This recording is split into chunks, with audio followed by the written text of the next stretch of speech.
The Russian government, they have given an ultimatum that the United States of America should immediately release President Nicolas Maduro of Venezuela, who is currently in the United States of America, kidnapped, adopted, or arrested, depending on which side you support. In the Security Council meeting that held today, the 5th of January 2026, Russian Special Envoy conveyed the message of Vladimir Putin to the members of the Security Council, in which they said the US should immediately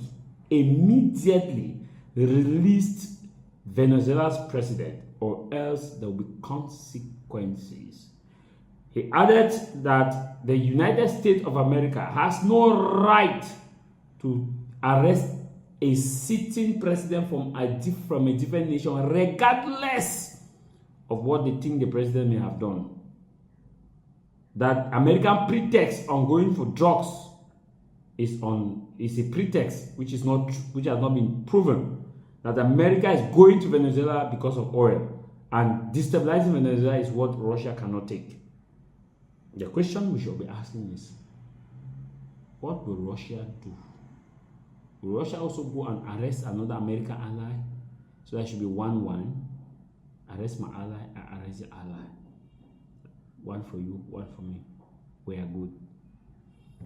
Okay. What if America takes Zelensky? Russia takes Zelensky in custody for war crimes and crimes against humanity? Or can America attack Russia the way they did for Venezuela?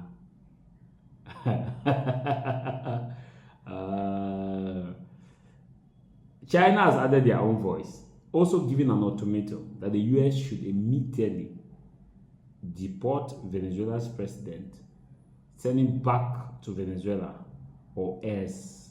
The question is, or else what? Watch this video. Let's begin with Venezuela. Their captured leader, Nicolas Maduro, has been brought to court in Manhattan to face criminal drug charges, along with his wife, Celia Flores. Now, it is being said that criminal defense attorney David Wikstrom will represent them in court. Now, these are the latest images that show American officials bringing Maduro and his wife to court. In fact, American troops and officers from the Drug Enforcement Administration, or the DEA, were also seen in these visuals that came a few hours back. A motorcar arrived at the New York courthouse with high security arrangements in place. The visuals on your screen also show the moment when American military brought Maduro from prison to take him to the courthouse. Maduro can be seen in shackles as soldiers bring him out of a helicopter and then put him in an armored vehicle. American troops were also seen escorting Maduro's wife. Remember, she, along with the deposed president, were both wearing brown overalls. Both were brought in separate vehicles. This is the first time that we see Celia Flores since the capture and transfer by American forces 2 days back. Protests have been unfolding outside the courthouse, with many holding banners demanding Maduro's release.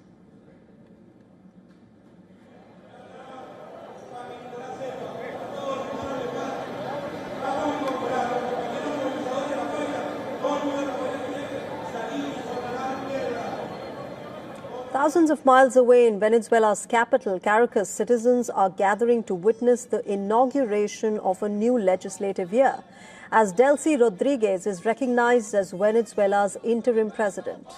Amid this sweeping political overhaul, many are calling for elections in the country. Meanwhile, on the diplomatic front, an emergency UN Security Council meeting is currently underway for discussing the American intervention and military operation in Venezuela. On behalf of the UN Chief, Under-Secretary General has called for member states to adhere to the UN Charter. In situations as confused as complex as the one we now face, it is important to stick to principles. Respect for the UN Charter and all other applicable legal frameworks to safeguard peace and security. Respect for the principles of sovereignty, political independence, and territorial integrity of states. Russia's envoy to the United Nations has called on United States to release Nicolas Maduro and his wife. Russia has repeatedly affirmed its support for Venezuela.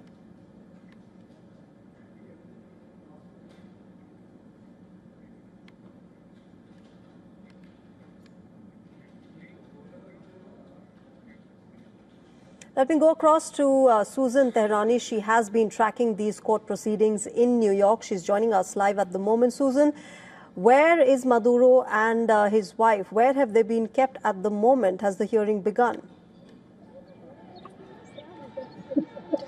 They're actually in the building behind me. They were brought here from the Metropolitan Detention Center in Brooklyn, just a few miles away. Of course, we saw those images and our viewers witnessed those images. They're here, they're being processed. They're going to be arraigned in front of a judge in about an hour's time. The process is expected to be very quickly, but as of now, they are in this building behind me and they will have their charges read to them. Prosecutors will talk to the judge and tell them how long they need to put this case together, although this is a case that has been ongoing and since the first Trump administration all the way to the Biden administration and the second administration. It's going to be a very quick process, but nonetheless, the trial and the case itself will drag on to 2027, if not even further. Gotten by the DEA and Army officials, still the New York courthouse. There was tight security arrangement. We also have protesters outside the courthouse demanding the release of Nicolas Maduro. Get us more on these security arrangements that have been put in place there. This is a very highly secured location. It took us a very long time to even get in front of this courthouse. Multiple stops, the NYPD, not only the DEA, but also the FBI is also monitoring the situation and keeping this corridor safe. I know you mentioned that there are pro-Venezuelan protesters. I have a lot of cameras in front of me. I can't pan right now. But there are a lot of anti-Maduro protesters in front of the courthouse as well, waving the American flag along with the Venezuelan flag. And because the numbers became so high, the NYPD decided to put a corridor between those who are protesting for the release of Maduro and then those who are in support of Maduro. Vous êtes le futur de notre société. Vous êtes les leaders de demain. Vous êtes les innovateurs de la prochaine génération. Nous sommes là pour vous aider à réaliser vos rêves et atteindre vos objectifs. Bacheliers, devenez les architectes de votre avenir avec l'Institut universitaire du Golfe de Guinée de Douala.